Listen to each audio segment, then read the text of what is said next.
الحمد لله رب العالمين والصلاة والسلام على الأنبياء والمرسلين وعلى آله وصحبه ومن تبعهم بإحسان إلى يوم الدين. أما بعد، کل کے درس میں ہم لوگوں نے پڑھا کہ مکے کے قریش دارالندوا میں جمع ہوئے اور ایک فیصلہ کن موڑ اللہ کے نبی صلی اللہ علیہ وسلم کے تعلق سے ایک فیصلہ لینا چاہتے. تو مکے کے اپنی اپنی رائے دینا چاہیے. تو اس میں سے آپ دیکھیں گے کہ ان لوگوں میں سے کچھ لوگ وہ تھے جو یہ سمجھتے تھے کہ اللہ کے نبی صلی اللہ علیہ وسلم یعنی مطلب رائے دینے سے پہلے کل درس میں سنا کہ جب سارے قریش داخل ہونے لگے تو وہاں دروازے پر ایک شیخ کی مطلب بوڑھے کی شکل کا ایک آدمی تھا اور آبا اوڑے اور بہت اس کے ساتھ لگ رہا تھا کہ ساری تو جو لوگ آ رہے تھے مکے کے قریش وہ لوگ بھی پہلی مرتبہ دیکھے. انہوں نے کہا کہ یہ کون شیخ؟ تو سوال ہوا تو جواب بھی شیخ ہی دے رہے اہل نجد کے ایک آدمی. اب ان لوگوں کو نہیں پتا. تو میں نے سنا کہ آپ لوگ جمع ہو رہے ہیں تو میں بھی حاضر ہو گیا. میں بھی کچھ باتیں سننا چاہتا ہوں. ہو سکتا ہے میں بھی ایک مشورہ. تو اصل میں وہ کون تھا؟ ابلیس تھا جو انسانی بھیس میں وہاں پہنچا تھا. اب اندر پہنچ کر ایک ایک قرارداد ایک ایک تجویز آنے لگی کہ کیسے کیا جائے اللہ کے نبی صلی اللہ علیہ وسلم کے ساتھ کیا معاملہ کیا جائے. تو ابو الاسود نے یہ تجویز پیش کی کہ اللہ کے نبی صلی اللہ علیہ وسلم کو ہم اپنے اندر سے نکال دیں. مکے میں ہیں تو مکے میں ساری مشکلات رہی ہے تو ایسا کرتے ہیں کہ ہم مکے سے نکال دیں. تو اپنے شہر سے جلا وطن کر دیں اور اب اس کے بعد ہم کو کچھ دینا دینا نہیں ہے کہ وہ کہاں جاتے ہیں کیا اس سے ہم کو کوئی مطلب نہیں. تو وہ جو بوڑھا تھا شیخ نجدی وہ جو بوڑھا تھا اس نے کہا کہ یہ رائے ابلیس کو کیا نہیں آئی، پسند نہیں آئی. تو بوڑھے نے کہا کہ نہیں جانتے کہ باتیں جب باتیں کرتے ہیں صلی اللہ علیہ کی عمدہ باتیں ہیں اور جہاں بھی جائیں گے لوگوں کے دل جیت لیں گے اور پھر وہاں کے لوگوں کو اپنا گرویدہ بنا لیں گے اور وہاں کے لوگ ہمارے سے جنگ. تو اللہ کے نبی صلی اللہ علیہ وسلم یہاں سے نکال دینا یہ ٹھیک، یہ تجویز رد ہوگی. ابو البختری اس نے کہا کہ ایسا کرتے ہیں محمد صلی اللہ علیہ وسلم کو بیڑیوں سے جگڑ کر ایک کمرے میں بند کر دیتے. اتنے دن اتنے سال بند کریں گے موت تک ہم بند کر دیں. اس سے پہلے لوگوں نے ایسے ہی کیا تھا. سہیب نابغہ بڑے بڑے شاعر تھے، ان شاعروں کے ساتھ ایسے ہی ہوا تھا. تو اللہ کے نبی صلی اللہ علیہ وسلم کے ساتھ ایسا کریں. تو پھر ابلیس نے کہا کہ یہ رائے اللہ کے نبی صلی اللہ علیہ وسلم کی بیڑیوں میں جھگڑ کر کسی کمرے میں بند کرنا یہ رائے بھی مناسب نہیں ہے. اس لیے مناسب نہیں ہے کہ ان کے ساتھ آ کر دروازہ توڑ کر کے قید و بند سے آزاد کر کے کھلے جائیں. مدینے کے لوگ آئیں گے اللہ کے نبی صلی اللہ علیہ وسلم کو لے جائیں گے. یہ رائے بھی نکال دی گئی. تو اب ایک بڑا مجرم اور تھا ابو جہل. ابو جہل نے اپنی رائے دی کہ ابو جہل نے زبان کھول کر کہا کہ اب تک آپ صحیح ڈیسیشن لے لی. کون بول رہا ہے؟ ابو جہل. کوئی کہہ رہا ہے کہ پیڑیاں باندھ کر کے قید کر دو، کوئی کہہ رہا ہے کہ ان کو مکے سے نکال دو. تو کرنا کیا چاہیے؟ تو ابو جہل نے کہا کہ ابو جہل، واقعی وہ ابو جہل تھا. لوگوں نے پوچھا کہ ابو الحکم آپ کیا کہتے ہیں؟ تو ابو الحکم ابو جہل اصل کیا تھا؟ اس کا نام ابو الحکم تھا، کیونکہ اس کی حکمت کام نہیں آئی وہ ابو جہل ہو گیا. تو اس نے کہا کہ میری رائے یہ کہ مکے کے جتنے قبیلے ہیں، ہر قبیلے سے ایک تنومند طاقتور نوجوان کیا جائے اور ان کے ہاتھوں میں تیز تلواریں حوالے کر دی جائیں، اور یہ نوجوان سارے کے سارے ایک ہی وقت میں اللہ کے نبی صلی اللہ علیہ وسلم کو قتل کر. تو کیا ہوگا؟ اللہ کے نبی صلی اللہ علیہ وسلم کا قتل پورے قبیلوں میں پھیل جائے گا. اللہ کے نبی صلی اللہ علیہ وسلم کا قبیلہ سارے قبیلوں سے کیا نہیں کر سکتا؟ بدلا نہیں لے سکتے. بالآخر دیت لینے کے بعد جائے گا، کمپنسیشن دے دے گا. تو یہ رائے کس کی تھی؟ ابو جہل. تو قتل کا نتیجہ یہ ہوگا کہ اس شخص کا خون سارے قبائل میں بکھر جائے گا، اور بنو عبد مناف سارے قبیلوں سے جنگ نہیں کر سکتے، لہٰذا دیت لینے کے بعد جائیں. تو 3 رائے پیش کی گئی. تیسری رائے کس کی تھی؟ ابو جہل. اب شیطان کو سوچا ہے، اس نے کیا کہا؟ دیکھی بات یہ ہے جو اس نوجوان نے کہی. کون؟ ابو جہل. اگر کوئی تجویز ہو سکتی ہے یہی ہے، باقی سب بیکار. باقی جو بھی تجویزیں آئیں وہ کیا ہے؟ قید کرنے کی اور مکے سے نکال دینے کی. یہ سب آراء، خیالات اور سجیشن جو بھی آئے ہیں وہ سب کیا ہے؟ بیکار. اس کے بعد ساروں نے مل کر پارلیمان مکے کا جو پارلیمنٹ تھا اس میں انہوں نے ایک مجرمانہ قرارداد، یعنی وہ بات جس پر سارے متفق ہیں، انہوں نے یہ پیش کیا کہ اللہ کے نبی صلی اللہ علیہ وسلم جیسے ابو جہل نے کہا کہ سارے قبائل کیا کریں گے؟ قتل کر علیہ وسلم کو، جیسے ابو جہل نے کہا کہ سارے قبائل کے لوگ مل کر کیا کریں گے؟ قتل کر دیں گے. اللہ کے نبی صلی اللہ علیہ وسلم کو دار الندوہ میں مکے کے لوگوں نے آپس میں جو مشورہ کیا اس کا علم اللہ کے نبی صلی اللہ علیہ وسلم کو بتا دیا گیا. کس نے بتایا؟ اللہ نے جبریل امین کے ذریعے اللہ کے نبی صلی اللہ علیہ وسلم کو بتا دیا کہ مکے کے لوگ آپ کے قتل کا منصوبہ کر چکے ہیں. اور اللہ تعالیٰ نے پیارے نبی صلی اللہ علیہ وسلم کو روانگی کی اجازت بھی دے دی، اور یہ کہتے ہوئے اللہ تعالیٰ کے حکم کی طرف سے جبریل نے یہ بھی بتا دیا کہ آج کی رات آپ اپنے بستر پر نہ سوئیں. یہ بھی اللہ کے نبی صلی اللہ علیہ وسلم کو بتا دیا گیا. اور یہ مشورہ صبح سے ہوا، ہوتے ہوتے دوپہر ہو گئی، اور جیسے اللہ کے نبی صلی اللہ علیہ وسلم کو اطلاع ملی، اللہ کے نبی صلی اللہ علیہ وسلم کھڑی دوپہر کے وقت، بالکل دوپہر کے وقت چہرے پر کپڑا ڈالے ابو بکر صدیق رضی اللہ تعالیٰ عنہ کے گھر گئے. اور جیسے ہی ابو بکر صدیق رضی اللہ تعالیٰ عنہ کے گھر والوں نے دیکھا تو سمجھ گئے کہ اس وقت تو اللہ کے نبی صلی اللہ علیہ وسلم نہیں آتے ہیں، لیکن اب آ رہے ہیں تو معاملہ کچھ گمبھیر ہے، معاملہ کچھ خطرناک ہے. اللہ کے نبی صلی اللہ علیہ وسلم وہاں پہنچے. جیسے ام المؤمنین عائشہ رضی اللہ تعالیٰ عنہ فرماتی ہیں کہ ٹھیک دوپہر کے وقت ہم لوگ مکان میں بیٹھے تھے تو ابو بکر رضی اللہ تعالیٰ عنہ سے کہا کہ یہ رسول اللہ صلی اللہ علیہ وسلم آ رہے ہیں، سر ڈھانکے تشریف لا رہے ہیں، سر پر کیا ہے؟ کپڑا ہے.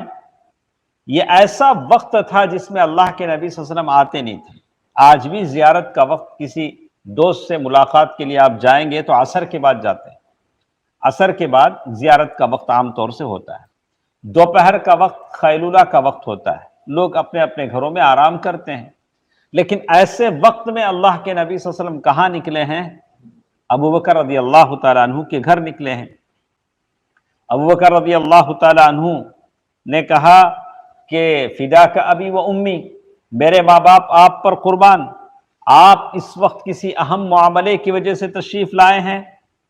تو اللہ کے نبی صلی اللہ علیہ وسلم جیسے ہی آئے اجازت لی گھر میں آنے کی، اجازت دی گئی۔ ابو بکر رضی اللہ تعالیٰ عنہ سے اللہ کے نبی صلی اللہ علیہ وسلم فرمایا کہ تمام لوگوں کو ہٹا دو، مطلب اللہ کے نبی صلی اللہ علیہ وسلم چاہتے تھے تخلیہ کر لیں۔ تخلیہ کا مطلب پرائیویسی، یعنی تنہائی مل جائے، یعنی کوئی اہم بات اللہ کے نبی کسے بتانا چاہتے ہیں؟ ابو بکر رضی اللہ تعالیٰ عنہ۔ ابو بکر رضی اللہ تعالیٰ عنہ نے کہا بس آپ کی اہل خانہ رہی، باہر کی کوئی لوگ نہیں ہیں، اب ہیں تو آپ کی بیوی ام المؤمنین عائشہ رضی اللہ تعالیٰ عنہ ہیں، جن کی رخصتی نہیں ہوئی تھی، شادی ہو گئی تھی لیکن کیا نہیں ہوئی تھی؟ رخصتی نہیں ہوئی تھی۔ تو اللہ کے نبی صلی اللہ علیہ وسلم نے کہا کہ مجھے روانگی کی اجازت مل چکی ہے، اللہ نے مجھے اجازت دے دی ہے کہ میں مکہ چھوڑ کر کہاں چلا جاؤں؟ مدینہ چلا جاؤں۔ نبی اپنی جگہ چھوڑ کر اللہ کی اجازت ہی سے جاتا ہے۔ یونس علیہ السلام نے کیا کیا؟ چلے گئے۔ تو یہاں اللہ کے نبی صلی اللہ علیہ وسلم اللہ تعالیٰ کی اجازت کی منتظر تھے۔ ابو بکر رضی اللہ تعالیٰ عنہ نے پہلے تو سن کر کہا میں بھی ساتھ، کیا بولے؟ اللہ نے اجازت دی ہے میں بھی ساتھ چلوں؟ ابو بکر رضی اللہ تعالیٰ عنہ نے کہا تو اللہ کے نبی صلی اللہ علیہ وسلم فرمایا کہ ہاں تم بھی کیا کرو گے؟ میرے ساتھ چلو گے۔ اس کے بعد ہجرت کا پروگرام طے ہوا، ماشاءاللہ بہت 3-4 دن کا خفیہ پروگرام تھا، کہاں رکنا تھا، کیسے جانا تھا، کون اونٹنی لائے گا، کون راستہ بتائے گا، کتنا توشہ تیار کرنا ہے، کتنی اونٹنیاں لے جانی ہیں، کون کب آئے گا، سارا پروگرام اسکیچ بنایا گیا، ساری چیزیں بنائی گئی۔ تو کہتے ہیں اس کے بعد ہجرت کا پروگرام طے ہوا، اللہ کے نبی صلی اللہ علیہ وسلم اپنے گھر آ گئے اور رات کا انتظار کرنے لگے، رات کب آئی۔ اور یہ لوگ جو قتل کا منصوبہ بنا رہے تھے وہ لوگ بھی کیا کرنے لگے؟ رات کا انتظار کرنے لگے۔ دیکھا کیسا ہے؟ وَيَمْكُرُونَ وَيَمْكُرُ اللَّهُ وَاللَّهُ خَيْرُ الْمَاكِرِينَ۔ اللہ تعالیٰ نے سورۃ الانفال میں کہا وَإِذْ يَمْكُرُ بِكَ الَّذِينَ كَفَرُوا، تو کہتے ہیں کہ یہ لوگ ایک مکر کر رہے تھے اور اللہ تبارک و تعالیٰ اپنے رسول صلی اللہ علیہ وسلم کو کچھ باتیں بتا رہے تھے۔ اور قریش نے دارالندوہ میں اپنے پارلیمنٹ میں جیسے مشورہ کیا کہ ہر قبیلے کا ایک بڑا بڑا آدمی آئے گا تلواریں سونت کر، اور اللہ کے نبی صلی اللہ علیہ وسلم کے گھر کے اطراف جمع ہو جائیں گے، جب آدھی رات گزر جائے گی تو سارے مل کر اللہ کے نبی صلی اللہ علیہ وسلم پر ٹوٹ پڑیں گے، اس طرح اللہ کے نبی صلی اللہ علیہ وسلم کا یہ قتل کر دیں گے۔ یہ تو منصوبہ ان کا تھا۔ تو ایسا ہوا، اس مقصد کے لیے مشرکین مکہ میں سے 11 آدمی منتخب کیے گئے۔ اللہ کے نبی صلی اللہ علیہ وسلم کو یہ اکابر مجرمین کون ہیں؟ قتل کرنے کے لیے کتنے آدمی ہیں؟ 11 آدمی۔ اس میں سب سے پہلا آدمی کون ہوگا؟ ابو جہل۔ سب سے پہلا آدمی تو ابو جہل ہی ہوگا۔ تو ایک ابو جہل ہے، اور حکم بن عاص، عقبہ بن ابی معیط، نضر بن حارث، امیہ بن خلف، دیکھیں کیسے کیسے نام ہیں، زمعہ بن الاسود، طعیمہ بن عدی، ابو لہب، ابو لہب بھی اس میں ہے، ابی بن خلف، اور نبیہ بن الحجاج، اور اس کا بھائی منبہ بن الحجاج، 2 بھائی بھی ہیں۔ تو 11 آدمی اس طرح سے یہ لوگ ہوئے، اور یہ سارے کے سارے جب رات آئی تو گھات لگا کر اللہ کے نبی صلی اللہ علیہ وسلم کے گھر کے دروازے پر بیٹھ گئے اور انتظار کرنے لگے کہ اللہ کے نبی صلی اللہ علیہ وسلم جب سو جائیں تو سارے کے سارے ٹوٹ پڑیں۔ اور ویسے بھی مذاق کرتے ہوئے، جیسے ابو جہل مذاق کر رہا تھا، آج ہم ان کو قتل کر دیں گے جو کہتے ہیں کہ ہمارے دین کی پیروی کرو، عرب و عجم کے بادشاہ بن جاؤ گے، پھر مرنے کے بعد اٹھائے جاؤ گے۔ تو تمہارے لیے اردن جیسے باغات بہشت ہوں گے، جنت میں ہوں گی، جنت میں ایسے ایسے باغیچے ہوں گے۔ اگر تم نے ایسا نہیں کیا تو ان کی طرف سے تمہارے اندر ذبح کے واقعات پیش آئیں گے۔ تو اللہ کے نبی صلی اللہ علیہ وسلم کی جو تعلیمات تھیں، یہ ساری تعلیمات کا مذاق کر رہا تھا کون؟ ابو جہل۔ یعنی اسے یقین تھا کہ آج ہم اپنے مقصد میں کامیاب ہو جائیں گے، اور اس سازش کے لیے آدھی رات کا وقت مقرر کیا گیا تھا۔ مکے کے لوگوں کے پاس یہ بات طے تھی کہ آدھی رات کے بعد ہم اپنا منصوبہ پلان جو بھی ہے اسے کیا کریں گے، ہم پورا کریں گے۔ اب یہ لوگ باہر انتظار کر رہے تھے، کس کا؟ آدھی رات کا۔ لیکن اللہ تعالی، اس کے ہاتھ میں آسمان و زمین کی بادشاہت ہے۔ دیکھیے، آپ سوچ کر دیکھیے، ایک طرف اللہ کے نبی صلی اللہ علیہ وسلم کے گھر کے باہر 11 آدمی ننگی تلواروں کے ساتھ موجود ہیں، دوسری طرف اللہ تعالیٰ اپنے نبی کو جبریل امین کے ذریعے اطلاع دے دیتے ہیں کہ باہر دشمن بیٹھے ہوئے ہیں، آپ اپنی منصوبہ بندی کیجیے، آپ اپنے سفر کی تیاری کیجیے۔ اور اللہ جسے بچانا چاہتا ہے کوئی اسے رتی برابر نقصان نہیں پہنچا سکتا، اللہ جسے پکڑنا چاہتا ہے کوئی اسے بچا نہیں سکتا۔ اللہ تعالیٰ نے اس موقع پر وہ کام کیا جو آیت میں ہمیں بتاتی ہے سورۃ الانفال، وَإِذْ يَمْكُرُ بِكَ الَّذِينَ كَفَرُوا لِيُثْبِتُوكَ أَوْ يَقْتُلُوكَ أَوْ يُخْرِجُوكَ وَيَمْكُرُونَ وَيَمْكُرُ اللَّهُ وَاللَّهُ خَيْرُ الْمَاكِرِينَ۔ تو مکر ایسا لفظ ہے جو اکیلا اللہ کے ساتھ یوز نہیں کیا جا سکتا، عدل بدل میں یوز کیا جا سکتا۔ انہوں نے مکر کیا، اللہ نے مکر کیا، ایسا آپ بول سکتے ہیں۔ تو کہتے ہیں کہ اللہ تعالیٰ نے ہی بات کہی کہ وہ موقع یاد کرو جب کفار تمہارے خلاف سازش کر رہے تھے تاکہ تمہیں قید کر دیں یا قتل کر دیں یا نکال باہر کر دیں، اور وہ لوگ داؤ چل رہے تھے، یعنی وہ لوگ اپنا مکر کر رہے تھے اور اللہ بھی اپنا داؤ چل رہا تھا، اور اللہ سب سے بہتر داؤ والا ہے۔ یعنی اللہ تعالیٰ کے اپنی حکمتیں ہیں، اللہ تعالیٰ جیسے چاہے کرتا ہے۔ اب اللہ کے نبی صلی اللہ علیہ وسلم کے گھر کے باہر 11 افراد بیٹھے ہیں جن کے ہاتھوں میں تلواریں ہیں۔ اللہ کے نبی صلی اللہ علیہ وسلم اپنا گھر چھوڑتے ہیں، ہاں، ان لوگوں کے بیچ جن کے ہاتھوں میں تلواریں ہیں، اللہ کے نبی صلی اللہ علیہ وسلم گھر سے نکل رہے ہیں نازک ترین مرحلے پر۔ اسی کو کہتے ہیں فدائیت۔ کیا کہتے ہیں؟ فدائیت۔ اللہ کے نبی صلی اللہ علیہ وسلم نے علی بن ابی طالب رضی اللہ تعالیٰ عنہ سے کہا کہ اے علی، ایسا کرو تم میرے بچھونے پہ سو جاؤ۔ معلوم ہے اس کا انجام کیا ہے؟ لوگ کیا سمجھیں گے؟ کون سو رہے ہیں؟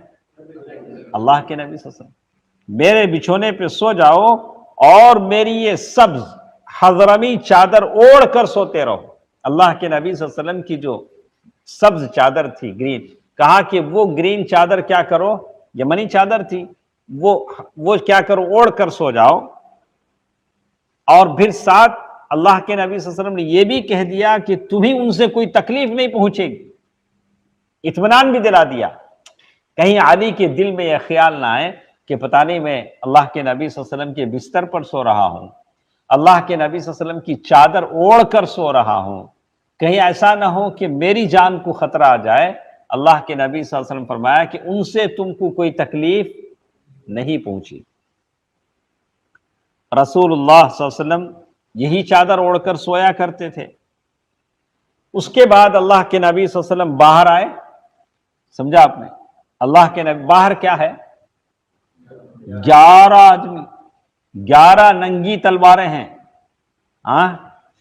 تو اللہ کے نبی صلی اللہ علیہ وسلم ان 11 آدمیوں کی بیچ میں سے مشرکین کی صفیں چیر کر ایک مٹھی کنکر ہاتھ میں اللہ کے نبی صلی اللہ علیہ وسلم نے لیا، اور جو مشرکین وہاں تھے سب کے سروں پر اللہ کے نبی صلی اللہ علیہ وسلم نے ڈال دی، اور اللہ تعالیٰ نے ان کی نگاہیں پکڑ لی۔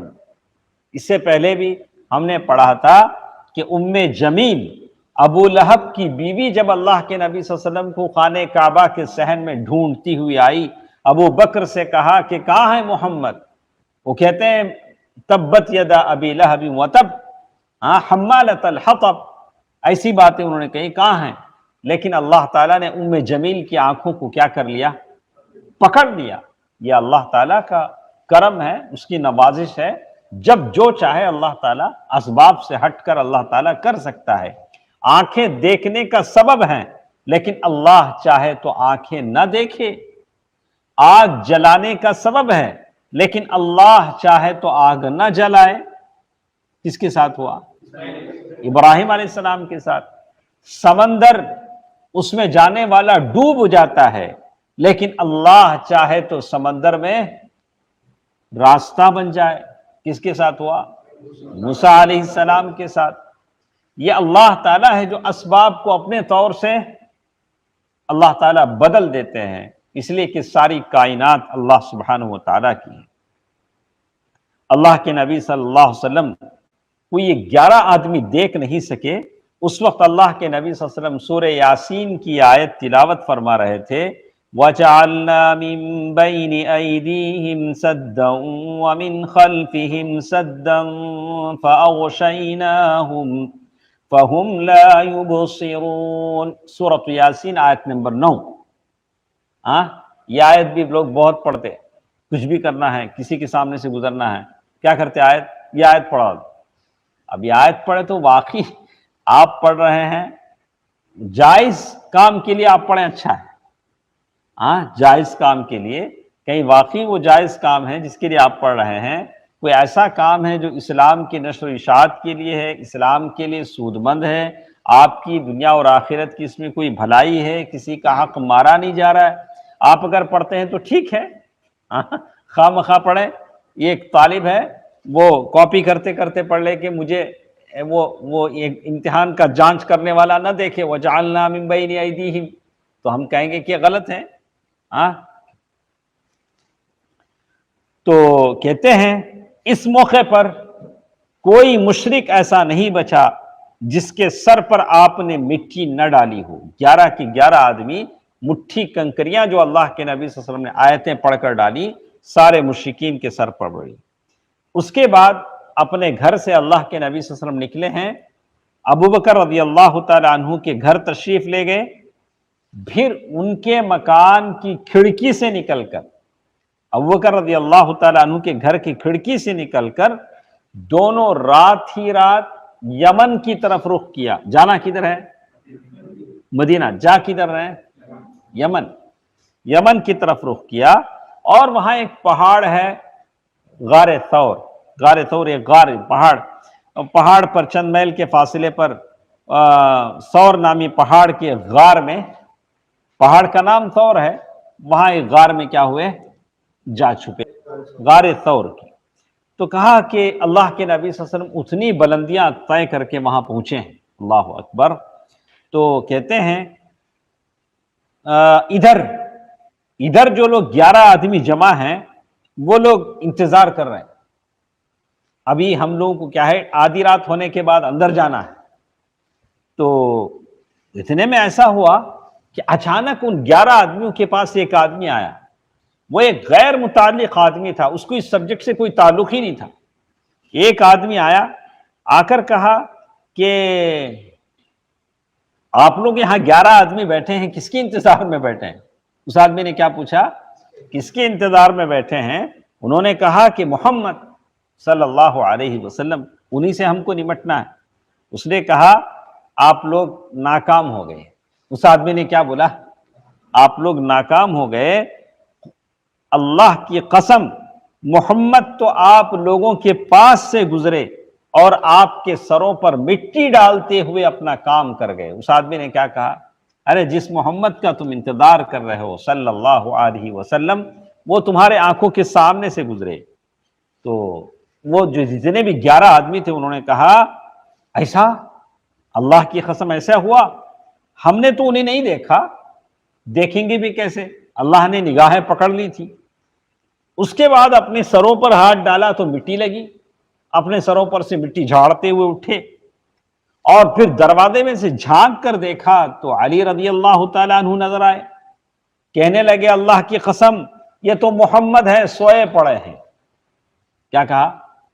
لیکن سو کون رہے تھے؟ علی رضی اللہ عنہ. ان کے اوپر ان کی چادر موجود ہے. ارے اللہ کے نبی اپنی چادر اوڑے سو رہے ہیں. یہ لوگ صبح تک وہی ڈٹے رہے، صبح تک ڈٹے رہے، اور صبح ہوئی تو علی رضی اللہ تعالیٰ عنہ بستر سے اٹھے تو مشرکین کے ہاتھوں کے طوطے اڑ گئے. مشرکین پریشان ہو گئے. واقعہ ایسا ہوا. انہوں نے علی رضی اللہ تعالیٰ عنہ سے پوچھا کہ محمد کہاں ہے؟ تو کیا بولے رہیں گے علی رضی اللہ تعالیٰ عنہ؟ مجھے معلوم نہیں. کیا جواب؟ مجھے معلوم نہیں. واقعی تو اتنا غصہ ان لوگوں کو آیا، کھینچ کر کعبے تک لے گئے. کسے؟ علی رضی اللہ تعالیٰ عنہ. ادھر گھر سے اللہ کے نبی صلی اللہ علیہ وسلم ابو بکر رضی اللہ تعالیٰ عنہ کی کھڑکی سے نکلے ہیں، اور نکل کر کہاں پہنچے ہیں؟ غار ثور. رسول اللہ صلی اللہ علیہ وسلم 20/7 سفر کا مہینہ، نبوت کا 14واں سال. یہ اس لیے ایسا کہنا پڑتا ہے کہ ابھی نبوت مطلب وہ جو ہجرت کے سال کی ابتدا نہیں ہوئی تھی. ہجرت کا سال شروع نہیں ہوا تھا محرم سے، لیکن وہ مہینہ کون سا تھا؟ سفر کا مہینہ تھا. تو کہتے ہیں کہ درمیانی رات اپنے مکان سے نکل کر جان و مال کے سلسلے میں سب سے قابل بھروسہ ساتھی ابو بکر رضی اللہ تعالیٰ عنہ کو ساتھ لے کر اللہ کے نبی صلی اللہ علیہ وسلم ابو بکر رضی اللہ تعالیٰ عنہ کے گھر سے نکلے. لیکن اللہ کے نبی صلی اللہ علیہ وسلم کو معلوم تھا کہ قریش پیچھا کریں گے، تلاشیں گے. تو اللہ کے نبی صلی اللہ علیہ وسلم راستہ بالکل بدل کر گئے. ویسے عام راستہ نہیں گئے جس پر لوگ جاتے ہیں، یعنی یمن جانے والا راستہ جو مکے کے جنوب میں واقع ہے، آپ نے اس راستے میں کوئی 5 میل کا فاصلہ طے کیا. 5 میل بولے تو کتنے کلومیٹر ہو جائیں گے؟ 7 کلومیٹر 8 کلومیٹر ہو جائیں گے. اتنا لمبا اللہ کے نبی صلی اللہ علیہ وسلم چلے اور ثور اس پہاڑ پر پہنچے. اور ثور پہاڑ بہت بلند، آج بھی آپ جا نہیں سکتے ہیں، بہت بلند ہے اور اس کی گھاٹیاں ہیں اور اس پر چڑھنا مشکل ہے. لیکن اللہ کے نبی صلی اللہ علیہ وسلم کیا ہے؟ چڑھے ہیں. شاید غالباً رات کا بھی حصہ ہوگا، اندھیرا ہوگا، لیکن اللہ کے نبی سے چڑھے ہیں. اور وہاں پتھر بھی زیادہ ہیں. اللہ کے نبی صلی اللہ علیہ وسلم کے پیر بھی زخمی ہو گئے. اور اللہ کے نبی صلی اللہ علیہ وسلم اگر پیر ایسے ڈالتے ہیں تو نشان پڑتا ہے. کیا تھا نا بھائی؟ اگر پیر ایسے ڈالتے ہیں تو پیر کا نشان پڑے گا. تو اللہ کے نبی صلی اللہ علیہ وسلم اپنے پنجوں پہ چل رہے تھے. کیوں چل رہے تھے؟ پیر کا نشان نہ پڑے. پنجوں پہ چلنا کتنا مشکل ہے. آپ چل سکتے ہیں 7-8 کلومیٹر پہاڑ کی گھاٹی پہ کیسے چلے ہیں؟ پنجوں پہ چلے ہیں. اس لیے چلے ہیں کہ پیر کا نشان نہیں پڑے. تو یہ کہا کہ آپ صلی اللہ علیہ وسلم نشان قدم چھپانے کے لیے پنجوں کے بل چل رہے تھے صلی اللہ علیہ وسلم. اس لیے آپ کے پاؤں زخمی ہو گئے اور زخمی ہو گئے. بہرحال وجہ جو بھی رہی ہو، ابو بکر صدیق رضی اللہ تعالیٰ عنہ اللہ کے نبی صلی اللہ علیہ وسلم، حالانکہ عمر میں کون بڑے ہیں؟ دونوں میں تھوڑا سا عمر کا فاصلہ ہے. اللہ کے نبی صلی اللہ علیہ وسلم کی حالت جب ابو بکر نے دیکھی کہ اللہ کے نبی صلی اللہ علیہ وسلم کے پیر زخمی ہو رہے ہیں تو اوپر اٹھا لیا. کس کو؟ اوپر اٹھا کے پہاڑ چڑھ رہے ہیں دوڑتے ہوئے. کون؟ ابو بکر صدیق رضی اللہ عنہ. اسی لیے کہا کہ اللہ کے نبی جب بھی بولتے تھے میں اور ابو بکر گئے، میں اور ابو بکر اور عمر گئے، ہمیشہ ساتھ کہتے تھے. کہا کہ ابو بکر رضی اللہ تعالی عنہ نے پہاڑ کے دامن میں پہنچ کر آپ صلی اللہ علیہ وسلم کو اٹھا لیا اور دوڑتے ہوئے پہاڑ کی چوٹی پر ایک غار کے پاس جا پہنچے جو غار ثور کے نام سے جانا جاتا ہے. کہاں دوڑ رہے ہیں؟ پہاڑ کے اوپر اور اٹھائے ہوئے ہیں اللہ کے نبی صلی اللہ علیہ وسلم کو، اور جبکہ اللہ کے نبی صلی اللہ علیہ وسلم عمر میں، لیکن ایک تڑپ ہے، یعنی اپنی جان سے نہیں بھاگ رہے ہوں، اللہ کے نبی صلی اللہ علیہ وسلم کی حفاظت، اللہ کے نبی صلی اللہ علیہ وسلم کی دفاع میں۔ کہا اب غار میں جب پہنچے ہیں، یہ جو غار ہے، تو اللہ کے نبی صلی اللہ علیہ وسلم سے ابو بکر صدیق رضی اللہ عنہ نے کہا کہ آپ باہر ٹھہریں، پہلے میں غار میں جا کر دیکھ لیتا ہوں کہ کہیں غار میں کوئی تکلیف پہنچانے والی چیز نہ ہو، اگر میں پہلے گیا تو ہو سکتا ہے میرا اس سے سابقہ پڑ جائے، اللہ تعالیٰ آپ کو بچا لے۔ تو پہلے غار میں گئے اور سارے غار کو صاف کیا، اور جتنی سوراخیں غار میں تھیں، تہبند پھاڑا، لنگی پھاڑا، جو بھی نیچے کا لباس تھا اس میں سے تھوڑا پھاڑا، اور اس میں سے سوراخوں کو کیا کیا، ابو بکر رضی اللہ تعالیٰ عنہ نے بند کر دیا کہ اندر سانپ بچھو کوئی بھی چیز نہ ہو۔ اب 2-4 سوراخیں کیا ہو گئیں، باقی رہ گئیں۔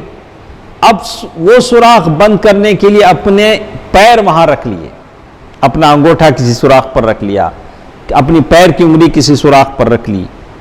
اللہ کے نبی صلی اللہ علیہ وسلم پھر اندر تشریف لائے، اور اللہ کے نبی صلی اللہ علیہ وسلم ابوبکر صدیق رضی اللہ تعالیٰ عنہ کے آغوش میں سر رکھ کر سو گئے۔ اور جن سوراخوں میں ابوبکر صدیق رضی اللہ تعالیٰ عنہ نے انگوٹھا یا انگلی رکھی تھی، وہاں سے سانپ بچھو نے ان کو ڈس لیا۔ تو تکلیف اتنی شدت کی ہے، پیر ہلا نہیں پاتے ہیں، اگر ہلائیں گے، پیر کو جنبش دیں گے، حرکت دیں گے، اللہ کے نبی کی نیند کیا ہو جائے گی، چڑھ جائے، یعنی اللہ کے نبی صلی اللہ علیہ وسلم کی نیند ابھری ہو جائے گی۔ لیکن تکلیف بھی ایسی ہے کہ آنکھ سے آنسو آ گئے، اور وہ آنسو اللہ کے نبی صلی اللہ علیہ وسلم کے چہرے پر پڑے، اللہ کے نبی صلی اللہ علیہ وسلم کی نیند ہوشیار ہو گئی۔ اللہ کے نبی صلی اللہ علیہ وسلم نے پوچھا کہ ابو بکر کیا بات ہے؟ ابو بکر رضی اللہ تعالیٰ نے فرمایا کہ اللہ کے نبی، میں نے جو سوراخ بند کیے تھے ان سوراخوں میں سے کسی جانور نے مجھے ڈس لیا ہے۔ پھر اللہ کے نبی صلی اللہ علیہ وسلم نے اپنا لعاب دہن، اپنے منہ کا لعاب تھوک وہاں لگایا، جس کی وجہ سے زہر کا اثر کم ہوا۔ بعض مفسرین یہ کہتے ہیں کہ زہر جب باڈی میں، جسم میں آ جاتا ہے تو پھر کبھی نہ کبھی وہ اپنا اثر کیا کرتا ہے، دکھاتا ہے۔ تھوڑی دن کے لیے وہ کم ہو جائے گا، لیکن کسی نہ کسی دن کیا کرے گا وہ۔ تو ابوبکر رضی اللہ تعالی عنہ کی وفات کا سبب یہی زہر بنا۔ انتقال جو ابوبکر رضی اللہ تعالی عنہ کا ہوا، اسی زہر کی وجہ سے ہوا، جو آخر میں زہر جب پھٹ پڑا تو اس طرح ابوبکر رضی اللہ تعالی عنہ گرچہ کے بستر پر مرے ہیں، لیکن وہ بھی شہادت کی موت ہوتی ہے جو اس راہ میں آئی ہے بےرکیف۔ تو اس طرح اللہ کے نبی صلی اللہ علیہ وسلم مکے سے نکل کر، اپنے گھر سے نکل کر ابوبکر رضی اللہ تعالی عنہ کے گھر پہنچے، اور وہاں سے چلتے ہوئے یمن کی جانب سفر کرتے ہوئے، اور 7-8 کلومیٹر کا فاصلہ طے کر کے غار ثور پہنچے، پہاڑ کی بلندی پر چڑھا، اور اس غار میں 3 دن تک چھپے رہے۔ کیا کیے؟ 3 دن تک چھپے رہے، جمعہ، ہفتہ، اتوار، 3 دن تک رہے۔ اور ایسی حالت تھی، ابوبکر رضی اللہ تعالی عنہ کے بیٹے عبداللہ بن ابی بکر، وہ بھی رات یہی گزارتے تھے غار ثور۔ یہ کیا کرتے تھے؟ رات یہاں گزارتے، صبح مکہ جاتے، اور مکے والوں کے ساتھ ایسے ملتے جیسے وہی رات گزارے، اور مکے والے جو بھی بات کرتے، جو بھی منصوبہ پلان ہوتا، وہ سب سن کر یاد کر لیتے، پھر آ کر اللہ کے نبی صلی اللہ علیہ وسلم کو کیا کرتے ہیں؟ بتاتے کہ مکے میں ایسا ہو رہا ہے، یہ سارے کام ہو رہے ہیں، یہ ساری باتیں آ کر بتاتے۔ اور اسی طرح ایک اور بات بھی ہوتی، ابوبکر رضی اللہ تعالیٰ عنہ کے ایک نوکر تھے عامر بن فہیرہ، ان کا نام کیا تھا؟ عامر بن فہیرہ۔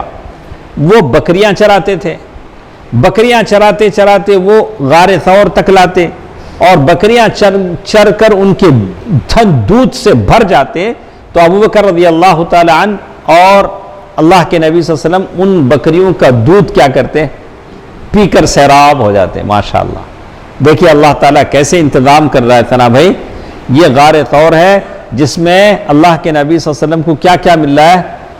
دودھ بھی اللہ تعالیٰ مہیا کر رہے ہیں، مکے کی ساری خبریں معلوم ہو رہی ہیں، اور ہوتا ہے کہ یہ جو بکریاں واپس جاتی تو عبداللہ بن ابی بکر پہلے سامنے جاتے، پیچھے سے بکریاں لے کے جاتے، تو اس سے یہ ہوتا کہ ان کے قدموں کے نشانات مٹ جاتے۔ ایک آدمی سامنے جائے، پیچھے سے بکریاں جائیں تو کیا ہوتا ہے؟ بکریوں کے قدم کیا کریں گے؟ دیکھا کیا اللہ تعالیٰ کتنی منصوبہ بندی تھی۔ وہ کوئی ایسا زمانہ نہیں تھا کہ جس میں جیسے چاہے کام بنا لو، وہاں ہر کام کیا ہوتا تھا؟ منصوبہ بندی کے ساتھ ہوتا تھا۔ اور جیسے کہتے ہیں لیکن قریش کا معاملہ یہ تھا کہ وہ لوگ اسی منصوبے میں تھے کہ، اور ان پر تو پاگل پن طاری ہو گیا تھا کہ اللہ کے نبی صلی اللہ علیہ وسلم کیسے ہم سے بچ کر نکل گئے۔ تو انہوں نے علی رضی اللہ تعالیٰ عنہ کو پکڑا، خانہ کعبہ تک لے گئے، کچھ گھنٹے ان کو قید میں رکھا اور مجبور کیا کہ بتا دیں علی رضی اللہ تعالیٰ عنہ، لیکن وہ ایک فولادی چٹان تھے، وہ کیسے بتائیں گے؟ بعد میں ان کو چھوڑ دیا، اور اس کے بعد آئے ابو بکر رضی اللہ تعالیٰ عنہ کے گھر۔ ابو بکر رضی اللہ تعالیٰ عنہ کی بیٹی اسماء بنت ابی بکر رضی اللہ تعالیٰ عنہ گھر سے باہر نکلی، ان سے پوچھا کہ تمہارے ابا کہاں ہیں؟ ابا کون؟ ابو بکر۔ تو اسماء بنت ابی بکر رضی اللہ تعالیٰ عنہ نے کیا کہا ہوگا؟ انہوں نے کہا کہ مجھے نہیں معلوم کہ میرے ابا کہاں ہیں۔ تو آپ تصور کر سکتے ہیں کہ عورتوں پر ظلم و جور نہیں کیا جاتا، لیکن اس جواب پر ابو جہل نے، اس جواب پر کمبخت خبیث ابو جہل نے ہاتھ اٹھا کر اسماء بنت ابی بکر رضی اللہ تعالی عنہ کے رخسار پر اس زور سے تھپڑ مارا کہ آنکھ کی بالی نکل گئی، کان کی بالی نکل گئی۔ کیسا رہے؟ کان کی بالی نکلنا معمولی بات نہیں۔ بالی کیا ہوتی ہے؟ اس کے لیے سوراخ بنایا جاتا ہے، اور اس میں کہا کہ اس زور سے اس نے تھپڑ مارا اسماء بنت ابی بکر رضی اللہ تعالی عنہا کے چہرے پر کہ کان کی بالی کیا ہو گئی؟ نکل گئی۔ اس کے بعد ابھی بھی قریش نے ہمت نہیں ہارا۔ قریش نے کیا کیا؟ ایک ایمرجنسی میٹنگ بلوائی، اسے ہم کیا بولتے ہیں؟ ہنگامی میٹنگ۔ ہنگامی میٹنگ کیا ہے؟ Emergency meeting. اور اس میں انہوں نے کیا؟ اچھا دیکھو، جو کوئی سارے مکے میں اعلان کر دیا، جو کوئی محمد صلی اللہ علیہ وسلم اور ابو بکر ان دونوں کو یا ان دونوں میں سے کسی ایک کو زندہ یا مردہ پکڑ کے لائے گا، اسے 100 اونٹ انعام دیے جائیں گے۔ کتنا بڑا انعام! کتنے؟ 100 اونٹ انعام دیے جائیں گے۔ تو یہ اعلان انہوں نے کیا۔ اب جیسے ہی اعلان ہوا، اب مکے کے لوگ 100 اونٹ بہت بڑی بات تھی، جتنے کھوجی تھے، کھوج لگانے والے، تلاش کرنے والے، سارے جنگلات، بیابان، پہاڑ، وادیاں، جو بھی آس پاس کے علاقے تھے، ساری چیزیں چھاننے لگے، تلاش کرنے لگے۔ تو کہتے ہیں کہ تلاش جب ہوتی ہے، 100 اونٹ بہت بڑی بات ہے، تلاش کرتے کرتے غار تک پہنچے۔ کون سا غار؟ غار ثور تک۔ لیکن اللہ تعالیٰ اپنے کام پر غالب ہے۔ صحیح بخاری کی حدیث ہے، انس رضی اللہ تعالیٰ عنہ کی روایت ہے کہ ابو بکر رضی اللہ تعالیٰ عنہ فرماتے ہیں کہ میں نبی آخر الزمان محمد مصطفیٰ صلی اللہ علیہ وسلم کے ساتھ تھا، غار میں میں اور اللہ کے نبی صلی اللہ علیہ وسلم بیٹھے ہوئے تھے۔ سر اٹھایا غار میں تو کیا دیکھتا ہوں کہ لوگوں کے پاؤں نظر آئے۔ لوگ تلاشتے تلاشتے کہاں تک آئے؟ غار تک آئے۔ سر اٹھایا تو لوگوں کے پاؤں نظر آئے، وہ لوگ باتیں کر رہے تھے۔ میں نے کہا اللہ کے نبی، اگر یہ لوگ جو کھڑے ہیں ان میں سے کوئی اپنے پاؤں کی طرف دیکھ لے تو ہم پکڑے جائیں گے، اگر کوئی ان میں سے پاؤں کی طرف دیکھ لے تو ہم پکڑے جائیں گے۔ تو آپ صلی اللہ علیہ وسلم نے فرمایا خاموش ہو، کیا بولے؟ خاموش رہو، ہم دو ہیں جن کے ساتھ تیسرا کون ہے؟ اللہ۔ جن کے ساتھ تیسرا کون ہے؟ اللہ سبحانہ و تعالی ہے۔ ایک روایت میں جیسے کہا گیا ما ظنک یا ابا بکر باثنین اللہ ثالثہما، ابو بکر تمہارا کیا خیال ہے ان دو آدمیوں کے بارے میں جن کے ساتھ ان کا تیسرا کون ہے؟ اللہ سبحانہ و تعالی ہے۔ تو حقیقت میں ایک معجزہ تھا کہ دشمن چند قدم کے فاصلے پر آ کر کیا ہو گئے؟ جس اللہ نے اللہ کے نبی کے گھر کے باہر کے 11 آدمیوں کی نگاہیں پکڑ لی، اسی اللہ نے ان کے قدم بھی کیا کیے؟ پکڑ لیے، ان کی نگاہیں پکڑ لی، یہ لوگ کیا کرے؟ واپس چلے گئے۔ جب سارا ماحول ٹھنڈا پڑ گیا، 3 دن گزر گئے، تلاش کرنے والوں کی تلاش، ان کی ہمت جواب دے گئی، اور 3 دن کی مسلسل دوڑ دھوپ اور بہت دوڑا لوگوں نے، انعام کا بھی بڑا لالچ تھا لیکن کچھ حاصل نہیں ہوا۔ تو پہلے سے طے تھا کہ عبداللہ بن اریقط اللیثی، ایک آدمی تھا عبداللہ بن اریقط اللیثی، اس کو اللہ کے نبی صلی اللہ علیہ وسلم نے کہہ دیا تھا کہ 3 دن کے بعد وہ اونٹنیاں لے کر غار ثور پہنچ جائے گا۔ سمجھتے ہیں؟ اب تک عبداللہ بن اریقط کیا 3 دن کے بعد وہ اونٹنیاں لے کر کیا ہوا؟ حالانکہ ایک مسلمان نہیں تھا، حالانکہ کیا نہیں تھا؟ مسلمان نہیں تھا، کافر تھا۔ 3 دن کے بعد اونٹنیاں غار کے دروازے پر آ گئی، غار کے دہانے پر آ گئی۔ تو اللہ کے نبی صلی اللہ علیہ وسلم اور یہ عبداللہ بن اریقط اللیثی جو صحرا کے راستوں سے مانوس تھا، اسے معلوم تھا کہ کون سا راستہ کدھر جاتا۔ بیابانوں میں سفر کرنا بڑا مشکل ہے، لیکن عبداللہ بن اریقط اللیثی سارے راستے وہ جانتا تھا، کون سی گھاٹی کہاں ختم ہوتی ہے، کون سی گھاٹی میں آدمی پھنس جاتا ہے، کون سا مختصر راستہ ہے، ساری باتیں اسے معلوم تھی۔ پہلے ہی اللہ کے نبی صلی اللہ علیہ وسلم اور ابو بکر رضی اللہ تعالیٰ عنہ نے اجرت پر اس سے بات چیت کر لی تھی کہ تم ہمارا کام کرو، تم کو اتنا پیسہ، اتنا اجرت ملے گی۔ لیکن قریش کے دین پر تھا، لیکن قابل اطمینان تھا، اسی لیے سواریاں اسے دے دی گئی، تم یہ سواریاں لے کر آ جاؤ۔ تو سواریاں لے کر جب وہ پہنچا تو ابو بکر صدیق رضی اللہ تعالیٰ عنہ نے ان 2 سواریوں میں سے، جو بھی جتنی بھی سواریاں تھیں، اونٹ تھے، جو سب سے تیز طاقتور اونٹنی تھی، اللہ کے نبی کے حوالے کی، اے اللہ کے نبی صلی اللہ، آپ اس پر سوار ہو۔ تو آپ صلی اللہ علیہ وسلم نے فرمایا قیمتاً لوں گا، کیا کہا؟ تو ہمیشہ یاد رکھیں، لوگ خامخواہ علماء کو بدنام کرتے ہیں۔ نبی رحمت نے علماء کے لیے اسوہ چھوڑا ہے کہ وہ اپنے علم کی قیمت نہیں لیں۔ علماء اپنے پیسوں سے خریدیں، اپنے علم سے کوئی چیز نہ خریدیں۔ تو اللہ کے نبی صلی اللہ علیہ وسلم نے کیا کہا ابو بکر صدیق رضی اللہ تعالیٰ عنہ کو؟